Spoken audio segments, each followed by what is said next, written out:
Now that we've finished recording the drum tracks, we can move on to bass in order to establish the rhythm section. This creates the solid foundation needed for recording the rest of the instruments.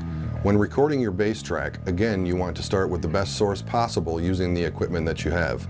To achieve this, we're going to start with replacing and stretching the strings and being sure to tune the bass every 2 to 3 takes, which is easily accomplished by using Mixcraft's built-in guitar tuner.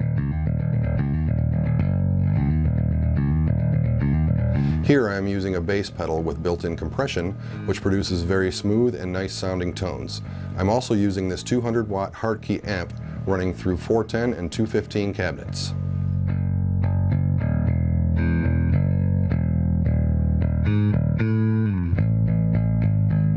I'm going to show you 2 different methods I use to record bass, which can be done simultaneously. The first being miking the cabinet, and the second utilizing the line out on your pedal or preamp. We will then check levels on both to make sure we've got a strong signal and a usable tone before moving on to the actual tracking. And now that we've stretched and tuned our new strings, it's time to move on to miking up the cabinet. The first step will be mic selection. I normally use my trusty Shure SM57 on bass cabinets, so we'll mount this one to a stand and point the front of the mic directly at the speaker, slightly off to one side of the cone. You may need to try different mic positions to find the sweet spot for your particular cabinet. Keep in mind that the further from the cabinet the mic is, the more room sound you'll be capturing. Generally, the closer the mic is without touching the face of the cabinet, the stronger and more precise the signal will be.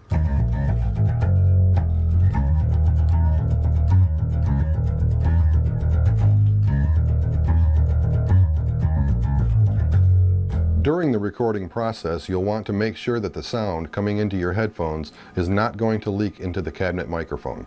Sitting or standing a little further from the mic will help. Also making sure that the sound coming from the amp has plenty of level.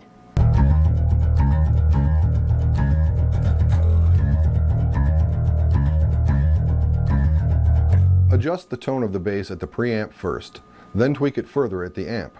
Keep in mind that less is more. Don't add loads of low end or highs. Try to keep it as flat and natural as possible. This will give you a smoother and more usable signal to work with at the mixing stages.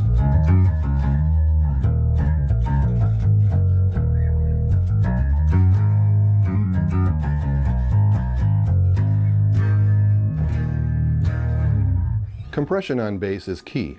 I like to use very heavy compression with a fast attack and gradual release. Here you can see bass recorded without compression as compared to another take with compression.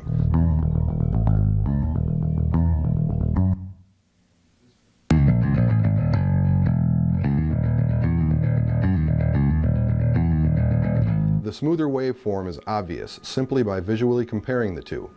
The sound will be much smoother as well, alleviating most of the compression work needed at the software level. Most preamps and pedals will provide at least one line out. On this particular pedal, we've got DI, model, and a headphone output. I find that the DI output bypasses my compression and EQ settings, so I like to use the model output, which also allows me to route the signal to the amp and cabinets using this common direct box. The direct box also provides the XLR output we'll be using to route the sound from the pedal to our mixing console and ultimately into Mixcraft. After you warm up a bit on your instrument, it's time to get some levels checked.